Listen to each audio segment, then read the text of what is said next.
Welcome to the Surviving to Thriving podcast that helps women leaders in nonprofits get out of survival mode and thrive in both leadership and life.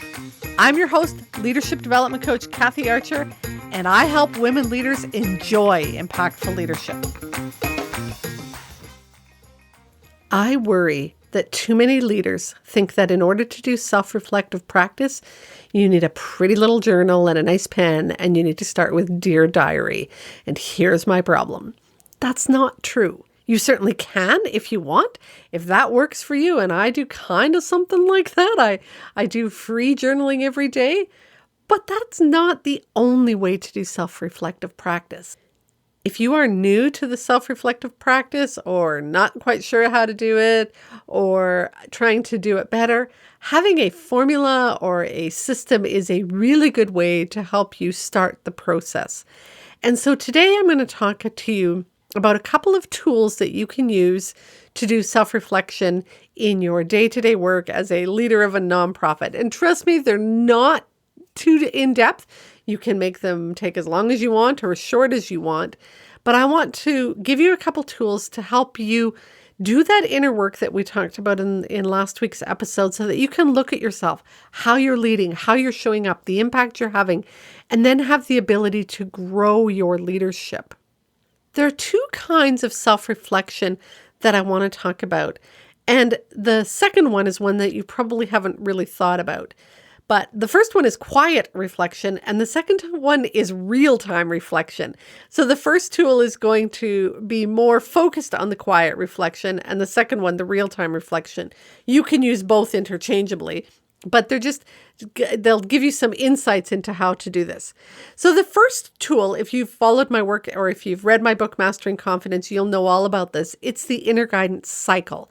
And so there is a download to go with this. If you go to the show notes, you'll find the download that walks you through this overall tool as well as the 4 parts of the inner guidance cycle so that you can have more in-depth information on how to do this.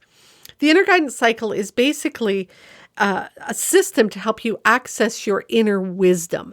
And as I said in last week's episode, that inner wisdom is that part that helps you go, oh, that's the thought I'm having. That's the belief. That's my value that's getting stepped on. Here's where I have an assumption. All of that inner knowledge is powerful, but you have to get access to it. And we live in constant stress mode. We don't. So the inner guidance cycle helps us slow down and get access to that. There are 4 basic parts of the inner guidance cycle and then a 5th one, which is basically repeat. So this is basically a circle or a loop that we can go through on a regular basis. And I encourage you to do this often. And if you write it down, it's helpful too. And some of the guides that I have for you in this episode, like I say in the show notes, will give you tools to work through this. So make sure you go to the show notes and grab those. The first step is pause. Then ponder, then pivot, and finally proceed. And like I say, and then it's back to repeat. So pause, ponder, pivot, proceed. When you are stressed, you're shutting your brain down. Pausing helps us to slow down and tune in. If we slow down with a pause, take a deep breath, takes us out of stress mode, activates that parasympathetic nervous system, which calms our body down, tells us we're safe, it's okay, opens up access to all of those other parts of our body that had been closed down during stress mode. So pause is important. Pause can be stopping, like shutting your door, taking a minute. It can be taking a deep breath. It can be going for a walk. It can be pulling out a piece of paper to do some self-reflective practice. But pause. We have to stop what we're doing. If we are just go, sending emails, responding to texts, running to that next meeting, answering that phone call, running down the hall and having that conversation, we're not going to be able to think straight. We have to pause. The second step is to then ponder, which is to start to tune in and think and gain access to what's going on. And so what you're gaining access to is your thoughts. I think this is going to fall apart. I am worried that this is going to make a big mess. Those are your feelings, thoughts, feelings. So I think this is going to fall apart. I'm worried. That's a feeling. I'm anxious. I'm nervous. I'm overwhelmed. I'm annoyed that this person isn't helping. Thought, feeling. And then body sensations. Our bodies speak just amazingly to us if we would tune into them. But most of us are so caught up in our day and so busy tuning out what's going in our body that we're not listening to that. But if you tune in, you'll have more access to your wisdom, your intuition, to some of those things that are going on. So I was talking with a client the other day, and, she was talking about a conversation that her coworker had with their boss. And it basically kind of, threw her under the bus. And I asked if she felt like she wasn't respected. And she said, no, that wasn't it. It was more that she felt sort of shut down. And so for her, it just sort of caused her to pull into herself and feel that unworthiness. And so when she tuned into her body's physical sensations, she realized she was shutting down, pulling in, protecting. Now, if she had felt instead that there was a lack of respect, it actually might have changed those sensations in her body and caused her to be angry and heat up and feel like she wanted to push back or defend herself. And so tuning into those body sensations helped her understand the thoughts and feelings that were associated with that. When we tune in here, we're looking at, what are my values? Where are my values not being honored? What's the value of the other person that maybe that's why they're struggling with this? When you're tuning in here, you're noticing everything that's going on. Remember in last week's episode, I talked about dumping everything out on the table so you can see it all? That's what we're doing here in this ponder stage. We're dumping it all out on the table and going, this is what's really happening in my inner world. And that's when we get to the third step of the inner guidance cycle, which is pivot. And in pivot, we're able to go, okay, this is the direction I've been going. Is it working for me? Is it working for my relationship here? Is it working for the organization? Maybe not. So what's a new perspective? What's a new way of seeing this challenge? What direction do I want to be going? And it allows you to consciously pivot or turn or change the way you're interacting, what you're doing. Remember, we talked about your inner world feeds your outer world, your actions, behaviors, the way you're interacting with other people. So by pivoting, you are now being able to be more conscious about what's going on. And then you get to proceed. And proceed is that step where often requires an incredible amount of courage, some vulnerability, because maybe what's happened is when you've paused, tuned in, thoughts, feelings, body sensations, all of that other stuff, you're able to go, oh, I think I need to go apologize to somebody. I think I said something that was maybe inappropriate. Then you got to go have that conversation. That's where that vulnerability comes in.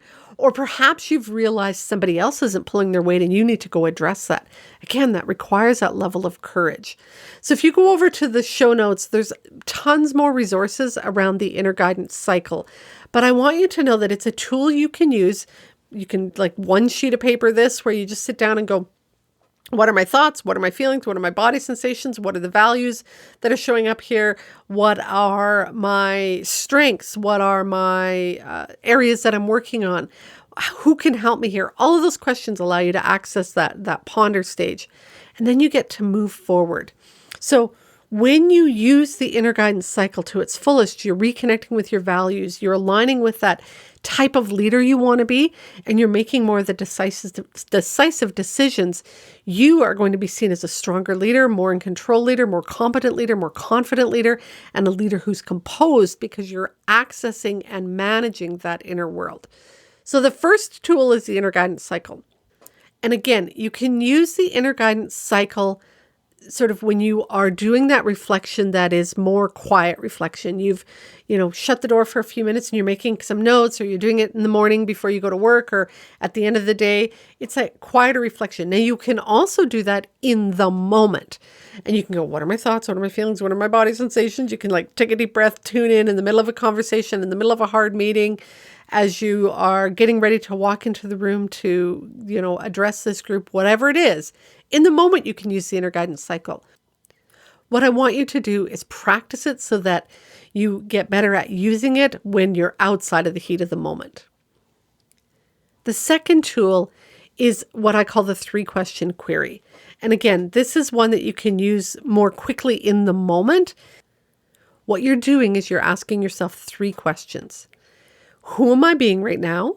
meaning that the character traits you're exuding, the ability to control your emotions, the impact you're having on others. What type of leader am I being right now? Is that aligned with the type of leader or the person I want to be? And so it's this moment to do this real quick self-check. Okay, who am I being? Is it who I want to be? If the answer is yes, then keep on trekking. But for many of us, the answer is no. And when the answer is no, we can say, how can I be that person now, in this moment? What action can I take that's going to help me to be that person now? And if you can't take that action right now, it at least gives you access to how you want to be in the future. So for me, one of the things that I've struggled with over the years is I kind of like to engage in gossip sometimes. If somebody's talking about something, my ears perk up and I'm like, huh, what's that? What's over there? And I don't want to be seen as a gossip. And so what I will sort of do sometimes is when I start to feel that that's happening and I go, oh, check-in time, Kathy, I can say, who am I right now when I choose to engage in this gossip? And the answer is, I'm a gossip. And the second question is, what do I want to be? Well, I want to be a leader who leads with integrity. I want to be seen as someone who's respectful. Then I come to that third question. What do I need to do right now to be that type of person? And the answer is walk away from that conversation. If I am in the moment of asking that question about, oh, tell me more. What's happening? Who said what? What did she do? Then I'm a gossip. And I don't want to be a gossip. I want to be a leader who leads with integrity, who respects others. And so I have to quickly go, if I want to be that person, what do I need to do right now to be that person? And the answer is walk away from that conversation. Maybe another time I'm having a conversation where I'm holding somebody accountable for their actions and addressing maybe a mistake they made or an issue that arose or how they're interacting with clients or their team. And it's not going so well. And so I might sort of just quickly tune in and say, who am I right now as I'm engaged with this person? And the answer might be, I'm abrupt, or I'm cold, or I'm rigid, or I am uncaring, or I am being really direct. Is that who I want to be? Well, actually, I want to be the type of leader who allows people to make mistakes and to help them learn from it. I want to be the type of leader where even though things happen, that people are still having the freedom to admit their mistakes, failures, that they're able to learn and grow from it. I want to be a leader who coaches people, not a leader who corrects people. Okay, so if I want to be a leader who coaches people, what do I need to do right now in this moment to be that kind of person? So remember this, when you learn to do this, you do it really quickly in your head. Who am I being right now? Is it the person I want to be? No. What do I need to do to align with that person? How can I be that person right now? If I want to be a coaching leader in this moment, I need to stop telling them what to do because that's correction. And I need to start asking them questions. Good coaches ask questions and they help people find their way to their potential. So if I'm going to be a coaching leader rather than a correcting leader, I need to say, what did you learn here? What's the lesson? What's the new awareness, new insight you have? What are you going to do with that information going forward? How's that going to help you grow? What skills do you need to learn? Where are you going to access those? Who can help you with this? What information can you rely on?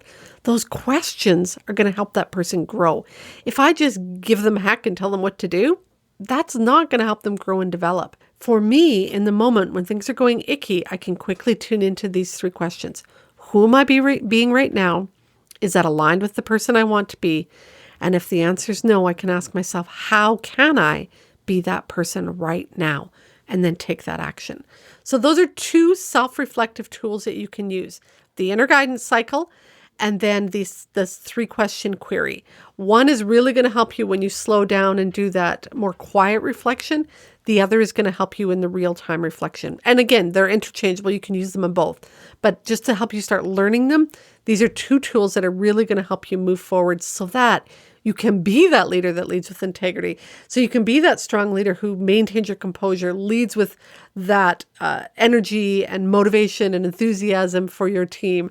Someone who's able to stay focused and take your team to the future so that you, my dear, can lead in that way that is thriving and take your team to that thriving place rather than surviving. Because I know you want to be thriving in both your leadership and your life. Go make the rest of your day awesome, my dear. P.S. Don't forget to come back next week, because next week we are going to talk about how to easily fit self-reflection into your busy day. If you found today's episode helpful, then you are going to love the training library. Many women leaders in nonprofits wish that they had a coach or a mentor to help them, but they don't believe that they or their organization can afford it. Oh, but you can. Inside of the Training Library membership site, you will not only get access to affordable and easily accessible ongoing personal and professional development training, you will also have access to a leadership coach at your fingertips. That way, when you hit those inevitable challenges that leadership will bring your way, you'll have both the resources and the support to navigate your way through them with confidence, composure, and while keeping your integrity intact. To find out more, head to kathyarcher.com/library. If you are enjoying the show, I'd love it if you could leave me a comment or a review on iTunes or wherever you listen to your podcasts. Thanks for listening. Go make the rest of your day awesome.